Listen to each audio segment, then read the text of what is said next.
Plus de 4000 charniers ont été découverts au Burundi lors d'une enquête lancée par la Commission Vérité et Réconciliation sur les conflits enregistrés depuis l'indépendance du pays en 1962 jusqu'en 1993, année de l'assassinat du premier président Hutu élu du pays, Melchior Ndadaye.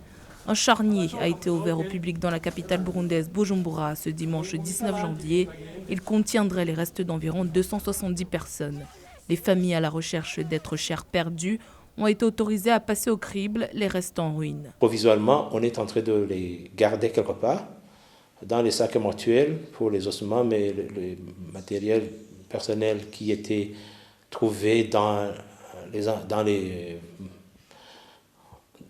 tombes, si je peux les appeler, sont gardés juste dans un endroit où ils peuvent être protégés de toutes sortes d'intempéries ou de toutes sortes de dérangements. L'excavation de la fosse commune située dans la région de Kamenge au nord de Bujumbura a commencé en décembre 2019 et s'est terminée dimanche.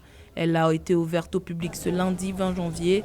La commission mise en place en 2018 pour faire la lumière sur les affrontements intercommunautaires indique avoir identifié 142 505 victimes. Selon les autorités, ces massacres ont eu lieu entre 1965 et 1993. Récemment, dans différents endroits de ce pays, nous comptons déjà organiser un enterrement digne de ces restes. La nation d'Afrique de l'Est a souffert de l'occupation coloniale, de la guerre civile et de décennies de massacres intermittents.